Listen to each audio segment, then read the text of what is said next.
The White House disclosing a health update for President Trump, addressing speculation over swelling on his legs and bruising on his hands.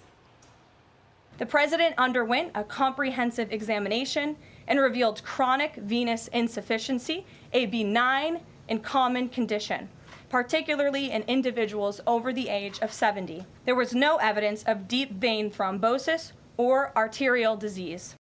Here to react is Fox News senior medical contributor, Dr. Mark Siegel. Hey, Dr. Siegel. Morning, Ainsley. Good morning. How serious is this? It's very, very benign. And what I was struck by was the rapidity of the answers, the full disclosure that Carolyn Levitt, this press secretary, had all the answers to any questions a physician might have. Kidneys fine, liver fine, all those were tested. The heart, they did an echocardiogram. That can lead to leg swelling, completely fine. They checked for blood clots in the leg, what's called a deep venous thrombosis. No evidence of that. They even did a blood test for that in addition to a sound wave test, all negative. What is this due to? Standing on your feet too long, especially over the age of 70. You have the veins, the valves in the veins can become a little bit less competent than they usually are, those valves that bring blood flow up to the heart. You should actually elevate your legs. He's never going to do that, Ainsley. He's on his feet. As Sean Hannity said to me last night, he's on his feet all the time. He's never going to elevate his legs. He won't wear the compression stockings, I'm sure. But this is a completely benign condition. And it just shows you the difference between two White Houses, because the last White House didn't tell us a thing. They were obfuscating everything. We got every detail we needed here. Yeah, they're being very transparent. What about his hands? I think the White House was saying he shakes hands constantly, and that can cause the bruising. Well, first of all, as you get older, your skin in your hands gets a little more friable.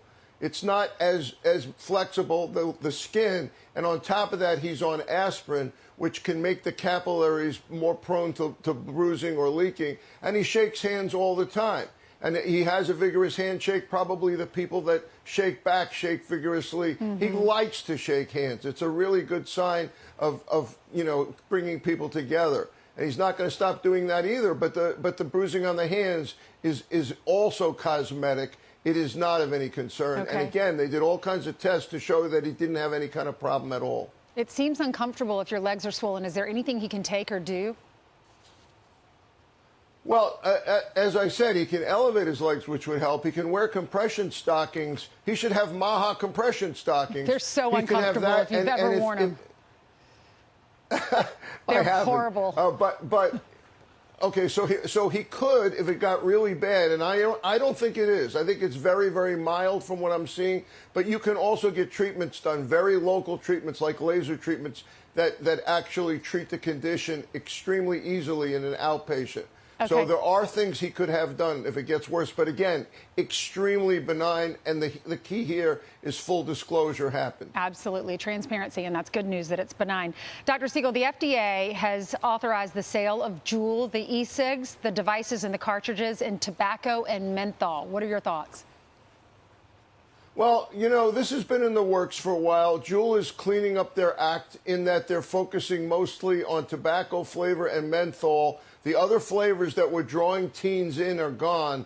The amount of teens that are using this is down quite a bit, and the amount of people using it for smoking cessation is up, and that's what I use it for. I take a lot of people that are stuck on cigarettes, and I want to use these devices to vape, which is safer than smoking, as a transition tool. So as long as we can keep it in that direction, this is the right move. And the competitors of Juul are still on the market, so I believe that this is fair, and I actually think I need this to help people stop smoking. Okay, Dr. Siegel, thank you so much. Great to see you.